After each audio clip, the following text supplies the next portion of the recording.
Now for the latest in tech and consumerism is Dr. Vili Abraham of the Technology Marketing Department at Sabir Academic College. Thanks so much for being here. Also in studio is Tal Laufer, CEO of Emerson Spectronics. Thanks so much for being here. We'll get to you in a moment, and we'll let our audience be in suspense about what is in your hands. We'll get to you in a minute. But Vili, let's begin with you today. Let's talk about Companion first. It's a really interesting application that allows friends and family to walk you home virtually.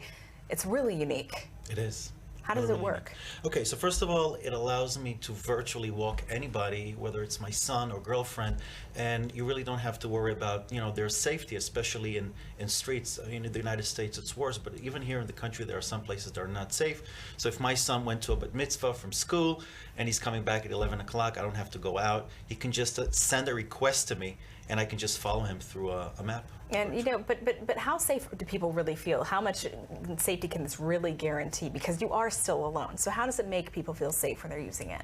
Okay, so this is how it works. So first of all, you send a request. You can send requests to several friends. You can send to one. Once the person approves it, the other person who wants to, virtually walk you, doesn't have to download the app. So what he sees is there's a link to the map. Once the person clicks on the map, he can see where you're walking. And the thing is that if you're walking and somebody yanks your headphones, or you fall, or there's something, there's a sign of emergency, the app gives you 15 seconds to press a button. If you do not press it, it means there's a problem. And then the person who's watching you can call police. Interesting. There's real need for that. I think it's a really cool development. Now let's go on to the food industry. There's one company that's trying to disrupt the pizza industry, which is very strong, as we know. Yeah. What's the idea behind Zoom? Well, first of all, it really wants to grab a chunk of the 10 billion pizza delivery market, and it also wants to, the co-founder said that he wants to become the Amazon of food. So really very ambitious, and it's really to make deliveries quicker, within about 20 minutes, cheaper, and as tasty.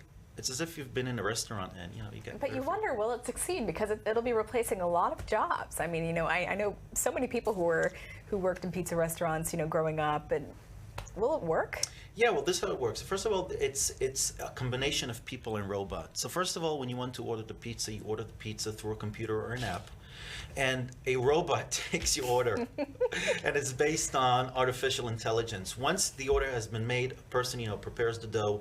Robots put the tomato sauce on the dough, then another one, make sure that it's spread out evenly. A robot puts it into the oven. Once it's almost ready, it goes into a truck. 3 minutes and 15 seconds before it arrives at your home, it goes into the oven just to make it fresh. Well, it has to be pretty good AI, because things could go wrong there. I can just expect getting the wrong orders, who's to blame, that sort of thing. Let's move on now to holiday shopping, as we all love and do. We talked about Black Friday not too long ago, but it was revealed that online fraud is rampant during the holiday season, especially when people buying all these gifts for friends and family. So what do we know about this? Okay, so first of all, we know that online fraud will cost retailers about $8.5 billion a year, this year. And the thing is that they're trying to avoid it. And one way to avoid it, if we're looking at, shops, they can avoid it by using a standard, which is called EMV, which stands for Europay, MasterCard, and Visa. They were involved in the development. So it's really easy to avoid fraud. But online, it's more difficult. Right. And a few ways of doing it is by using biometric identification. By 2021, 95% of phones will have this ability. Today with iPhones, you can open it with your finger. And the other way is by actually using artificial intelligence. It means that the companies will know when we buy, where we buy, and this way they can make sure that we are the one who are using the credit card. Vili, thank you so much for being here today and for all this cool stuff. Thank you. And staying with